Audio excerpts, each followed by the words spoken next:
नमस्कार, मैं हूं अंकुर। आप देख रहे हैं सत्य हिंदी। एक नजर अब तक की सुर्खियों पर। आज कांग्रेस नेता राहुल गांधी सुबह 10 बजे एक प्रेस कॉन्फ्रेंस करने जा रहे हैं। इसमें बड़े ऐलान की उम्मीद जताई जा रही है। कयास लगाए जा रहे हैं कि इस प्रेस कॉन्फ्रेंस में वो वोट चोरी के मुद्दे को लेकर हाइड्रोजन बम फोड़ सकते हैं। दरअसल पटना में वोट चोरी को लेकर राहुल गांधी ने कहा था कि अब हम हाइड्रोजन बम लेकर आ रहे हैं। हालांकि अब ये साफ नहीं हुआ है कि प्रेस कॉन्फ्रेंस में वो किस मुद्दे पर बात करेंगे। 24 सितंबर को पटना में कांग्रेस वर्किंग कमेटी की विस्तारित बैठक बुलाई गई है। ये बैठक बिहार विधानसभा चुनाव की तैयारियों के लिए माहौल बनाने की कोशिश मानी जा रही है। बैठक ऐसे समय में हो रही है जब महागठबंधन के साथियों के बीच सीट बंटवारे को लेकर खींचतान तेज है। इस बैठक में कांग्रेस अध्यक्ष मल्लिकार्जुन खड़गे, गांधी परिवार, एआईसीसी के महासचिव और 3 कांग्रेस शासित राज्यों के मुख्यमंत्री शामिल होंगे। माना जा रहा है इस बैठक में कांग्रेस बिहार के लिए अपना विजन पेश करेगी और मोदी सरकार पर हमला बोलेगी, खासकर वोटर लिस्ट में गड़बड़ी, वोट चोरी और विशेष पुनरीक्षण प्रक्रिया को लेकर। असम बीजेपी ने सोशल मीडिया प्लेटफॉर्म एक्स पर एक एआई से बना वीडियो शेयर किया, जिसका कैप्शन था बीजेपी के बिना असम। वीडियो में दिखाया गया कि अगर बीजेपी ना हो तो असम में अल्पसंख्यक समुदाय हावी हो जाएगा। इसमें अलग अलग एआई तस्वीरें जोड़ी गई हैं, जैसे टोपी लगाए व्यक्ति को सड़क किनारे मांस काटते दिखाना, कांग्रेस नेता गौरव गोगोई और राहुल गांधी को पाकिस्तान के झंडे के सामने दिखाना और अलग अलग जगहों पर बुर्का हिजाब पहने लोगों की भीड़। वीडियो के अंत में लिखा जाता है 90% मुस्लिम आबादी, सोच समझकर वोट करें। इस वीडियो पर कांग्रेस ने कड़ी आपत्ति जताई है। कांग्रेस ने कहा ये नफरत फैलाने वाली हरकत है और चुनाव आयोग को तुरंत एक्शन लेना चाहिए। कांग्रेस ने यह भी कहा कि वो इस मामले में पुलिस में शिकायत दर्ज करेगी। कांग्रेस प्रवक्ता सुप्रिया श्रीनेत ने चुनाव आयोग को टैग करते हुए पूछा कि आपको ऐसे पोस्ट पर कोई आपत्ति नहीं, क्या आप हमेशा की तरह चुप रहेंगे? बिहार के पटना हाईकोर्ट से कांग्रेस को बड़ा झटका लगा है। कोर्ट ने पार्टी को पीएम मोदी की दिवंगत मां हीराबेन का एआई जनरेटेड वीडियो हटाने को कहा। यह आदेश कोर्ट के कार्यवाहक मुख्य न्यायाधीश पीवी बजंत्री ने दिया है और पार्टी को सभी सोशल मीडिया प्लेटफॉर्म से वीडियो हटाने को कहा, जिसके बाद कांग्रेस ने उस वीडियो को हटा दिया है। कांग्रेस के खिलाफ भाजपा दिल्ली चुनाव प्रकोष्ठ के संयोजक संकेत गुप्ता ने शिकायत दर्ज कराई थी। बता दें, वीडियो को 10 सितंबर को बिहार कांग्रेस इकाई ने सोशल मीडिया पर पोस्ट किया था, जो पूरी तरह एआई से बना है। इसमें पीएम मोदी अपनी दिवंगत मां हीराबेन के बारे में सपना देखते हुए दिखाई दे रही हैं, जो चुनावी राज्य बिहार में उनकी राजनीति को लेकर उनकी आलोचना कर रही हैं। एआई वीडियो में उनकी मां उनको राजनीति में उनका उपयोग न करने की नसीहत देते दिख रही हैं। इसको लेकर काफी हंगामा मचा था। कांग्रेस नेता और लोकसभा में विपक्ष के नेता राहुल गांधी ने प्रधानमंत्री मोदी को पत्र लिखकर पंजाब में आई बाढ़ पर चिंता जताई है। राहुल गांधी ने कहा कि केंद्र सरकार द्वारा घोषित 1600 करोड़ रुपए की राहत पंजाब के लोगों के साथ अन्याय है। उन्होंने कहा कि राज्य को कम से कम 20,000 करोड़ का नुकसान हुआ है और इस संकट से निपटने के लिए ज्यादा बड़े और साहसिक कदम उठाने की जरूरत है। राहुल गांधी ने पीएम से अपील की कि तुरंत नुकसान का आकलन कर व्यापक राहत पैकेज दिया जाए, ताकि किसानों और आम जनता को राहत मिल सके। दिल्ली की एक अदालत ने पत्रकार परंजॉय गुहा ठाकुरता की उस अपील पर तुरंत सुनवाई करने से इनकार कर दिया है, जिसमें उन्होंने अडानी एंटरप्राइजेस के खिलाफ रिपोर्टिंग रोकने वाले आदेश को चुनौती दी थी।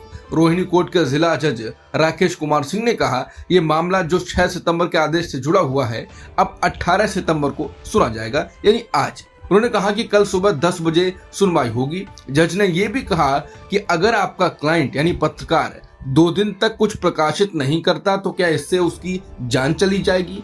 क्या यह जीवन और मृत्यु का सवाल है? और तुरंत सुनवाई की मांग को खारिज कर दिया। पत्रकार परंजॉय गुहा ठाकुरता की ओर से पेश हुए वरिष्ठ वकील त्रिदीप पैस ने तर्क दिया, ये आदेश बहुत व्यापक है और ठाकुरता को सुने बिना दिया गया। उन्होंने कहा कि कोर्ट ने ये नहीं बताया कि कौन सा मटेरियल झूठ या मानहानिकारक है। ये जिम्मेदारी याचिकाकर्ता यानी अडानी की कंपनी की है कि वो बताए क्या मानहानि है और फिर अदालत इस पर फैसला दे। बता दें, 6 सितंबर को अदालत ने 9 पत्रकारों और कई मीडिया संस्थानों को अडानी समूह पर कथित झूठी और अप्रमाणित रिपोर्टिंग करने से रोक दिया और पुराने कंटेंट हटाने का आदेश दिया था। इसके बाद सूचना एवं प्रसारण मंत्रालय ने इस आदेश के आधार पर 138 यूट्यूब लिंक और 83 इंस्टाग्राम पोस्ट हटाने का आदेश दिया। अमेरिका के राष्ट्रपति ट्रंप ने 23 देशों को ड्रग्स की तस्करी और अवैध उत्पादन के लिए जिम्मेदार ठहराया है। इस लिस्ट में भारत, पाकिस्तान, चीन और अफगानिस्तान भी शामिल हैं। ट्रंप ने अमेरिकी कांग्रेस को रिपोर्ट देते हुए कहा, ये देश ड्रग्स और केमिकल्स बनाकर व अमेरिका में पहुंचाकर अमेरिकी नागरिकों की सुरक्षा के लिए खतरा बन रहे हैं। अमेरिका ने खासकर अफगानिस्तान, बोलीविया, म्यांमार, कोलंबिया और वेनेजुएला को कटघरे में खड़ा किया है और कहा है ये देश ड्रग्स रोकने के लिए पर्याप्त कदम नहीं उठा रहे। अमेरिका ने इन देशों से साफ कहा है कि उन्हें नशे और ड्रग्स की तस्करी रोकने के लिए और सख्त कदम उठाने होंगे। सुप्रीम कोर्ट ने 16 सितंबर को धर्मांतरण से जुड़ी याचिका पर सुनवाई की। याचिकाकर्ता ने कहा कि धोखाधड़ी और प्रलोभन से किए जा रहे धर्मांतरण पर रोक लगानी चाहिए, लेकिन चीफ जस्टिस BR गवई ने सवाल उठाया, धोखाधड़ी से धर्मांतरण हुआ है या नहीं, ये तय कौन करेगा। दरअसल कई राज्यों जैसे उत्तर प्रदेश, मध्य प्रदेश, उत्तराखंड, गुजरात, हरियाणा, झारखंड, छत्तीसगढ़, हिमाचल और कर्नाटक ने धर्मांतरण विरोधी कानून बनाए हैं। हाल ही में राजस्थान ने भी ऐसा ही कानून पास किया।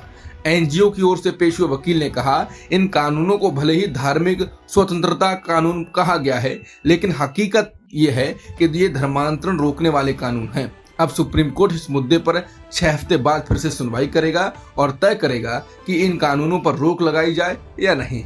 लद्दाख के समाज सेवी सोनम वांगचुक की भूख हड़ताल 7वें दिन पहुंच गई। चीन से सटी सीमावर्ती गांव से आए 100 से ज्यादा लोग लेह में इस आंदोलन से जुड़ गए हैं। ये आंदोलन लेह एपेक्स बॉडी यानी LAB की अगुवाई में हो रहा है। संगठन ने साफ किया है कि आंदोलन को पूरी तरह गैर राजनीतिक रखा जाएगा और इसमें जुड़े कांग्रेस पार्टी के नेताओं से अलग हो जाने को कहा गया है। लद्दाख बौद्ध एसोसिएशन के अध्यक्ष और LAB के सह संयोजक चेरिंग दोरजे लकुक ने कहा कि आंदोलन तब तक जारी रहेगा जब तक मांगे पूरी नहीं होती। मुख्य मांगे हैं लद्दाख को राज्य का दर्जा और संविधान की 6ठी अनुसूची में शामिल करना। जैसे मोहम्मद कमांडर इलियास कश्मीरी का एक वीडियो सामने आया जिसमें उसने दावा किया कि पाकिस्तान आर्मी चीफ असीम मुनीर ने भारत के ऑपरेशन सिंदूर में मारे गए आतंकियों के जनाजे में टॉप आर्मी अफसरों को शामिल होने का आदेश दिया था। इलियास ने कहा कि GHQ ने आदेश दिया था कि इन आतंकियों को शहीद की तरह सम्मान दिया जाए और कोर कमांडर्स को वर्दी में जनाजे के साथ खड़ा होना।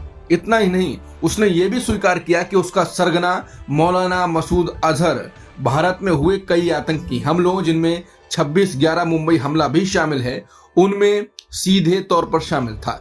इलियास ने कहा कि IC 814 हाईजैक के बाद मसूद अजहर अब जब तिहाड़ जेल से छूटा तो पाकिस्तान पहुंचकर उसने दिल्ली और मुंबई में हमलों की योजना बनाई। यह वीडियो पाकिस्तान की सेना और आतंकवादी संगठनों के गठजोड़ पर गंभीर सवाल खड़े करता है। बांग्लादेश के चुनाव आयोग ने बुधवार को पूर्व प्रधानमंत्री शेख हसीना का राष्ट्रीय पहचान पत्र लॉक कर दिया है। इस फैसले के बाद शेख हसीना अब अगले साल फरवरी में होने वाले आम चुनावों में वोट नहीं डाल पाएंगे। चुनाव आयोग के सचिव अख्तर अहमद ने कहा कि जिसका भी NID कार्ड लॉक हो जाता है वो विदेश से वोट नहीं डाल सकता। अब तक की खबरों में इतना ही। बाकी खबरों के लिए बने रहिए सत्यहिंदी.com के साथ। Copyright disclaimer under Section 107 of the Copyright Act 1976. Allowance is made for fair use for purposes such as criticism, comment, news reporting, scholarship, and research. Fair use is a use permitted by copyright statute that might otherwise be infringing.